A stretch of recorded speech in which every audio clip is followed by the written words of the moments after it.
ত্রয়োদশ জাতীয় সংসদ নির্বাচনকে কেন্দ্র করে পাল্টাপাল্টি বক্তব্যে মুখোমুখি অবস্থানে বিএনপি জামাতের নেতাকর্মীরা। পরিস্থিতি এমন পর্যায়ে গেছে, বিএনপি চেয়ারম্যান তারেক রহমানের সঙ্গে রীতিমতো বাকযুদ্ধে জড়িয়েছেন জামাত আমির ডাক্তার শফিকুর রহমান। ভোটের প্রচারণাকে কেন্দ্র করে স্থানীয় পর্যায়ে দল দুটির কর্মীদের মধ্যেও চলছে উত্তেজনা।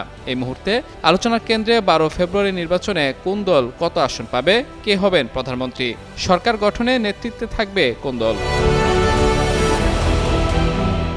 Eminence Associates for Social Development প্রকাশ করল ভোটের সম্ভাব্য ফল নিয়ে তাদের জরিপ, যেখানে উঠে আসা তথ্যে জামাত ইসলামের চেয়ে বড় ব্যবধানে এগিয়ে রয়েছে বিএনপি। দেশের 300টি সংসদীয় আসনের 41,500 জন মানুষের মতামতের ভিত্তিতে এই জরিপটি তৈরি করা হয়েছে। তথ্য অনুযায়ী অধিকাংশ ভোটার বিএনপিকে রাষ্ট্রীয় ক্ষমতায় দেখতে চান এবং দলটির শীর্ষ নেতা তারেক রহমানকে পরবর্তী প্রধানমন্ত্রী হিসেবে পছন্দ করেন। জরিপ বিশ্লেষণে দেখা যায়, তরুণ প্রজন্ম ও নারী ভোটারদের মধ্যে পরিবর্তনের আকাঙ্ক্ষা প্রবল এবং সাবেক আওয়ামী লীগ সমর্থকদের একটি বড় অংশ এখন বিএনপিকে সমর্থন দিচ্ছে। সিলন টি রপ্তানিতে শীর্ষে। জরিপের সামগ্রিক ফলাফল অনুযায়ী বাংলাদেশের অধিকাংশ ভোটারের প্রথম পছন্দ বিএনপি। সর্বোচ্চ 66.3% ভোটার বিএনপিকে ভোট দেওয়ার ইচ্ছা প্রকাশ করেছেন।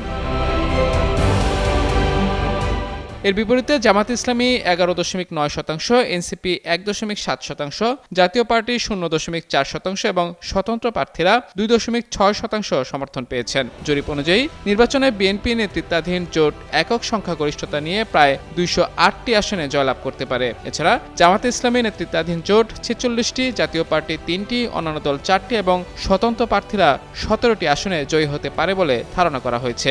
22টি আসনে হাড্ডাহাড্ডি লড়াই হওয়ার সম্ভাবনার কথা উঠে এসেছে জরিপে।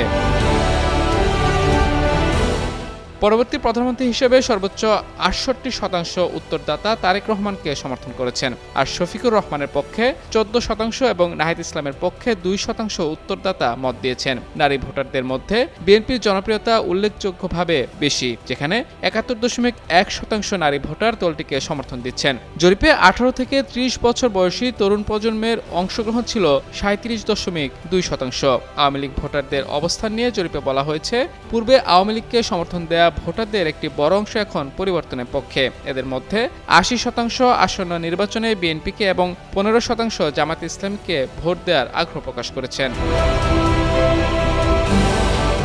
জরিপে অংশগ্রহণকারী 66.4% মানুষ বিশ্বাস করেন যে আসন্ন নির্বাচনের পর বিএনপি জোট সরকার গঠন করতে সক্ষম হবে। মাহমুদুর রহমান, যুগান্তর নিউজ।